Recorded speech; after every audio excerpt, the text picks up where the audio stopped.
Good evening, everyone. You know, the last time we caught up was about a month ago, and we figured there's so much going on and there's so much great content to share, we should do it again. We're here at the Coliseum, and you know what? It's always a good time to be an Islanders fan, and that seems especially true right now. The season is in full swing. Your Islanders are on the ice almost every other night. And of course, UBS Arena is getting closer to completion every day. During tonight's show, we'll talk to ABATE, who will be running UBS Arena once the doors open. We also have not one, but two pieces of exclusive Islanders content to share with you. We have that and more. Luckily, you can keep up to date with all things Isles on our New York Islanders YouTube channel. If you're watching this on YouTube right now, that's great. After the show, make sure to check out some more of our exclusive content, like our series Built for Fans by Fans, which we'll be showing you an episode in just a few minutes. And you can also find things like UBS Arena drone content and the latest game recaps. But you know what? Speaking of exclusive content, we have some for you right now. The Identity Line. Matt Martin, Casey Cizikas, and Cal Clutterbuck stepping up for the Islanders in a big way, bringing their physical game, but also that finishing touch, a dangerous combination. Head coach Barry Trotz giving them this nickname, saying, they give you that sort of determination and speed on the puck, that sort of Islander identity. Here's what the team had to say about their impact on the ice. The Islanders' identity line, so to speak, Barry Trotz knows that he can depend on this particular line. He knows how they play. They're an energy line. And every once in a while, yes, they do score goals. Cizikas will track it down on the imports. Got it to Clutterbuck. He scores! Well, I think you know what you're going to get out of them every night. They always bring it. They start a lot of games, and you know when they're out there and they get 4 or 5 hits, they usually get a scoring chance. And you know, we spend the first minute of the game in the other team's end. I think it just sets the tone for the game. They score! Casey Cizikas sweeps it home from the rear of the paint. Could be a big hit, could be a big forecheck, could be a blocked shot. You know, they always find a way to inject some energy into our lineup. You know, they're good friends off the ice, and they feed on each other on the ice, and you know, they just kind of get us going when we need to get going. Here's Clutterbuck putting it to the net front. Matt Martin shoots. He scores! Zeker, Clutter, and Marty, they've all scored timely goals for us. Then they can follow that up with the physical plays. I mean, they can kind of bring a little bit of everything to kind of get us going. Well, those guys play with extreme pride and extreme heart, and they get matched up a lot of times with top lines and go out there and shut them down and play physical on those guys. And if you watch the way they play, they're in the O-zone a lot more than I think they get credit for. Time and time again refusing to label this line as the fourth line, always highlighting just how impactful those three can be. When we come back, we'll be joined by President of Arena Operations at UBS Arena, ABATE. He'll be giving us the inside scoop on what to expect from the Islanders' new home and explain some of the COVID safety measures that are being put into place to keep fans safe. You won't want to miss it. We'll see you after these short messages. The Islanders are excited to welcome season ticket members back to the Coliseum beginning March 18th. Per state regulations, fans are eligible to attend at 10% capacity. To learn more about how to become a season ticket member, call 888-NY-ISLES or visit NewYorkIslanders.com/UBS. You know, soon enough, we'll be walking through the doors of UBS Arena, and you'll want to make sure you do so in style, which means you need to check out our Isles Lab collection. Never before seen limited edition Isles merchandise. We have NYI vintage hats, cleaning up since 1972 long sleeve tees, Defend NY beanies, and more. But like I said, these items are limited edition, so after the show, go to IslesLab.com. And it's only fitting to have the best dressed fans in hockey in the best arena in hockey. Looks like we can check both of those boxes off because UBS Arena will be a state-of-the-art arena that will redefine what it means to watch a hockey game or attend a concert. But hey, don't just take it from me. Let's hear from a few of the people who are responsible for creating the Islanders' new home. New York's the center of the world, and Belmont Park is the center of Metro New York. We are inspired by greatness, and we're inspired by the passion that we're going to create when people walk into this building. This is the first hockey-driven design arena that's ever been built. Game one to the Island. Our responsibility, first and foremost, is to protect this team, protect the crest, and build community trust.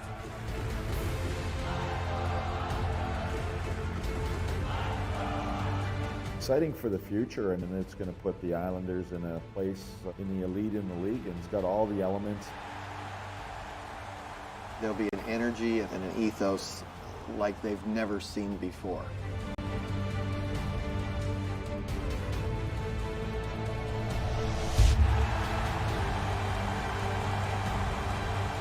This is all Barzell scores! UBS Arena will truly stand as a beacon of strength, hope, resilience, achievement, and community.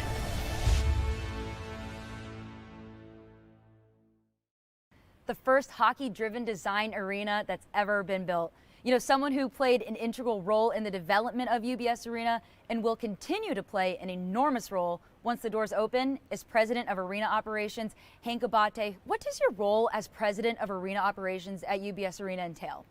It's basically oversight of the entire operation, you know, from parking to security to box office, ushers, ticket takers, food and beverage, booking, you know, for the acts, hiring of all personnel.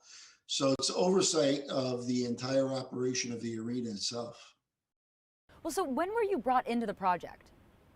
I was actually brought into the project probably a couple of years ago, you know, when we were in our office in Manhattan, still trying to figure out, you know, what the design of this arena was going to look like. So I was there at the very beginning working with Oakview Group on this. Well, so you know better than anyone that the arena is being built, I mean, at an extraordinary rate. How have you and the many teams working on this project been able to get that done?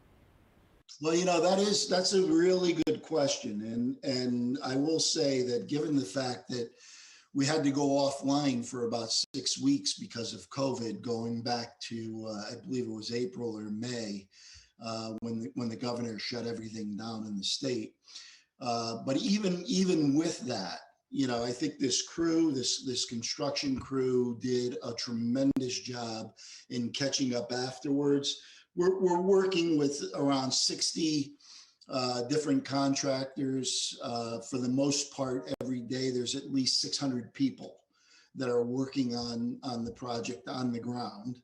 And they're all doing a fantastic job. Sterling Development is the contract manager, construction manager. Hunt is the main contractor. And I can't say enough good things about these folks. They really stepped it up, and they did whatever they had to do to keep the project on schedule. You know, again, you know, it's not easy when you go offline for that amount of time, especially when you have to fire everything up again. So it's almost like you're offline.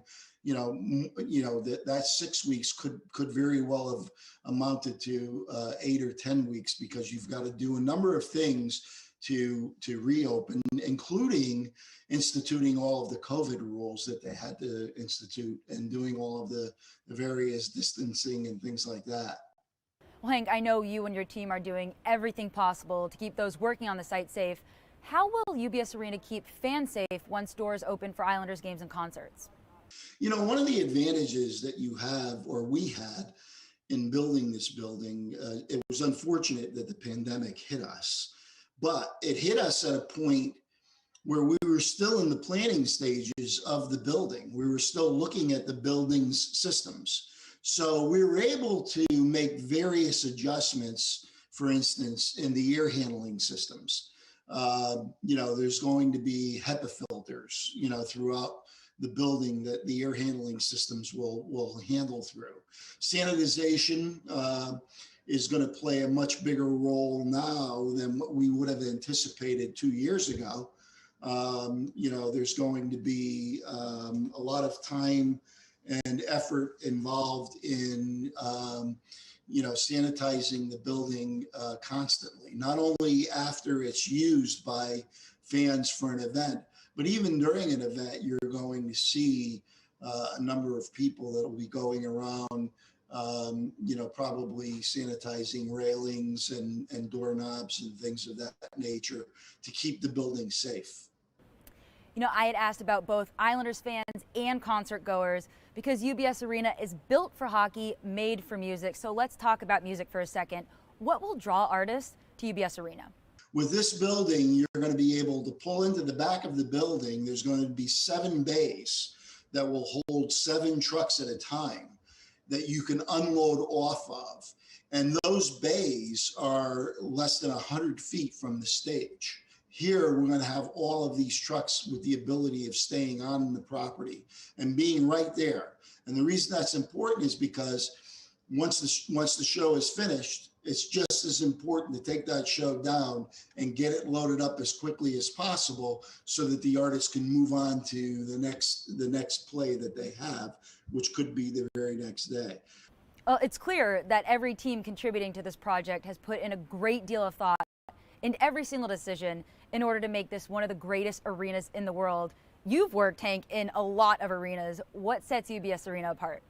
When you come into this arena for a hockey fan, you know, first of all, the lower bowl has 9,000 seats. That's at least a couple thousand more than most. So the fans will have closer approximation to the ice. But secondly, and more importantly, the technology is just going to blow the fan away. I mean, what you're going to see not only on the scoreboard and on the rings going around the arena, but even what you're going to see on the ice from a technological standpoint is going to be unbelievable. It'll be like nothing you've seen at any other arena. From a music standpoint, I think that, you know, the fan will appreciate the fact that they'll be parking there for about 5,700 cars. There'll be rail service coming in from Manhattan in the beginning. It'll be coming in from Penn Station and from Jamaica on the other side of the arena, but also down the road, maybe a year or two after the arena opens, there'll be a new line coming in from Grand Central Station as well. Hank, thank you so much for taking the time to speak with us. We so appreciate it. My pleasure. Thank you. You know, Hank just spoke about how hard the construction teams have been working, and a unique aspect about the construction at UBS Arena is it's actually being built by Islanders fans. When you walk through the site, you see the Islanders logo everywhere.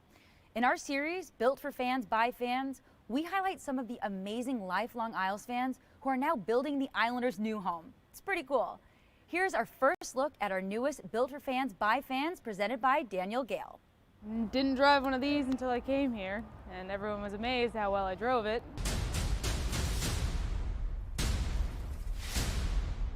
I've been driving trucks pretty much my whole life.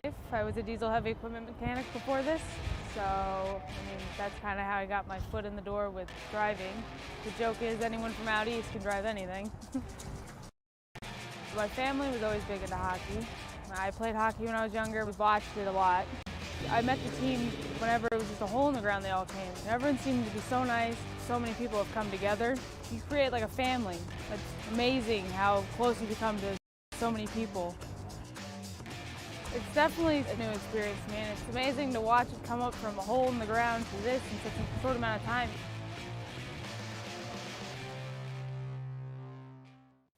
IslesLab.com was built on tradition and fashion.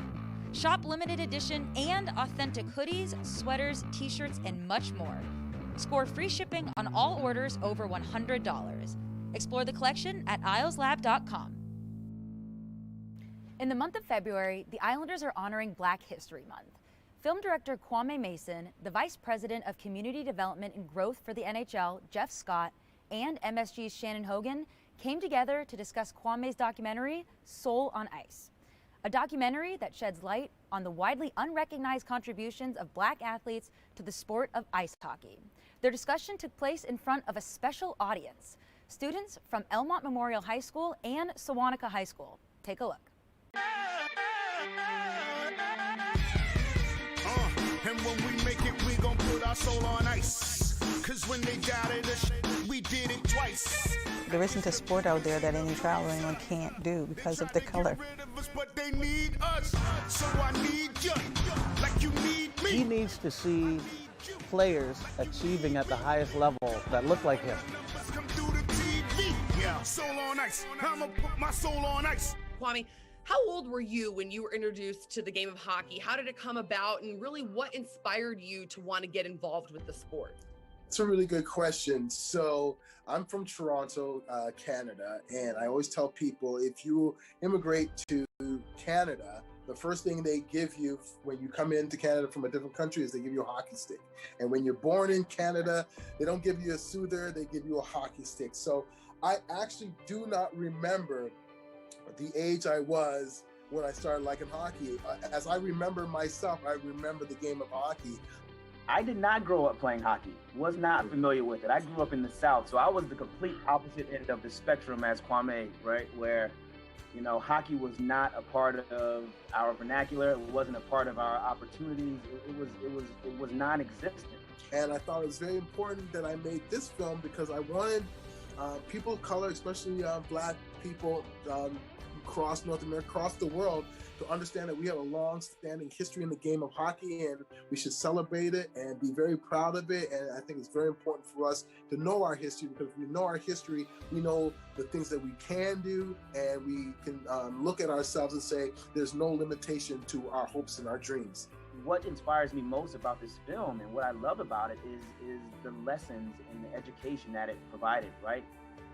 We had no idea that there was a colored hockey league, right? That was founded in 1895 all the way up through 1930, right? We didn't know that the various forms of the game that you see now and the techniques that are played, such as the slap shot or the way goalies, you know, drop down into a butterfly save, right? We had no idea that those skills actually originated back in the colored hockey league by Black men. All right, I have some questions from some of the kids. The different classes had kind of submitted what they were kind of wondering after watching the film. And so, Kwame, we're going to start with the first one. For you, what do you think is the biggest obstacle for minorities getting into a sport like hockey? I think the biggest obstacle is themselves, for one, in the sense that, you know, you have to believe and have a passion for it and want to try it out for them. And I think another obstacle is, you know, and Jeff touched on it a little bit, and it has to do with the normalization. I think the game of hockey has the perception of who plays it and who it's for. And I think for our community, we feel like it's not for us, it's not inclusive, it's not welcoming. And so we have to get past that, and we have to make sure that we do a better job of normalizing Black faces and voices, Hispanic faces and voices, women, LGBTQ, once again, that they can walk into that space and feel just as comfortable as anybody else. Joining us now from Sewanaka High School, what reactions did your students have after hearing Kwame, Jeff, and Shannon speak about a part of the NHL's history they might not have known much about before? Well, it was actually really good. We, you know, we're such a diverse school, and we have a lot of minority students, and obviously hockey being a sport that is not so heavily, you know, minority filled. They were really interested in hearing about it, hearing the path that some of these athletes took, and you know, we're so used to hearing names like Jackie Robinson, and you know, to hear names like Herb Carnegie, who they'd never heard of or some kind of heard of, and some of the other names. It was really interesting to see their take on it, you know. Can you explain the importance of having discussions like these with children in our schools? You know, discussions of inclusion and equality and shedding light on once overlooked historical figures? Well, you know, actually, that's the reason why the course got started. You know, this course I teach now athletes as historical advocates. We wanted to show the kids that there are so many avenues to sports and so many opportunities for students in sports and in sports-related fields, and the impact that these athletic figures have on sports, you know, and in society. It's definitely important for them to see that, you know, and it's not just in the mainstream sports like basketball and football where these kids think it can happen. It can happen anywhere. It happens in hockey, it happens in tennis. And so it was great for them. It was like perfect timing that this video, this film was put out, and we could show them that. And Lawrence, what was your reaction to hearing Kwame, Jeff, and Shannon speak? I thought they hit the nail on the head. You know, every aspect of it. It was great that you know, Kwame had the aspect where, you know, he grew up in Canada, and you know, from a baby he was given a hockey stick. You know, And right away, I'm thinking, oh, well, our kids are going to be like, that's not their way of growing up. But then Jeff said he was the opposite end, growing up in the South. Hockey is definitely not, something that's going to be in the South. And yet he was still enamored by the game. It was like the perfect marriage between the two things, so it was great. Thank you so much for taking the time to speak with us today. No problem. Thank you. The first announcement for musical guest at UBS Arena has been made. I'll give you some hints. He's a star boy who was blinded by the lights, and Monday through Friday, not really his thing. Yep, pop star The Weeknd will be bringing his After Hours World Tour to UBS Arena on April 7th, 2022. Tickets are available online, so go check it out at ubsarena.com. You will not want to miss it. And that does it for tonight's show. Thank you for keeping up with all things Islanders. And if you enjoyed that exclusive look at Built for Fans by fans, go check out the rest of them right here on our YouTube channel. And thanks for tuning in, and we'll see you next time.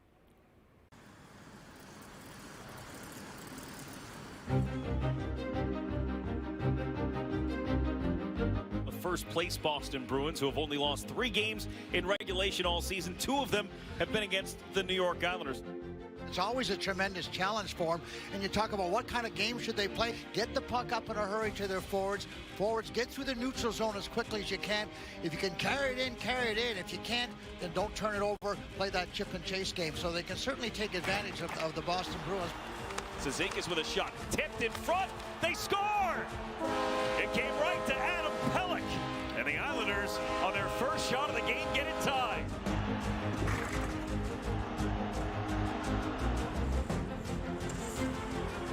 Varlamov for Letty. Nice pass for Barzal. Burst of speed into the zone with Everly. Barzal shoots. Scores!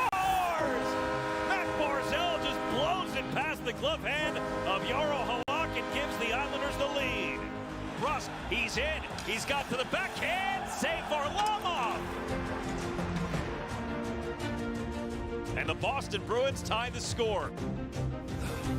Well, it was tied at 2 back in February 13th as well, the last time these two teams got together. And the Islanders win it 4-2 over the Boston Bruins. They'll take a repeat performance of that. Here's Barzal. Hands off for Beauvillier. Beauvillier will test a lock. Nobody to gap that. Rebound, he scores! Anthony Beauvillier, a pickpocket. Barzal has Everly, got it there. Everly scores! He faked the pass, he went upstairs, and it's a 4-2 lead for New York. Here's a chance for Pajot. J.G. Pajot with a little nudge from Komarov. A short-handed goal for J.G. Pajot. Letty for Dobson. Lee wanted it, it's off the post. They score! Here's Ryan Bullock. Bullock winds, fires, save Bullock, rebound, score! Oliver Wahlstrom, and the Islanders add another one. The Islanders score 5 times in the third period and blow out the Bruins 7-2 here in Nassau Coliseum.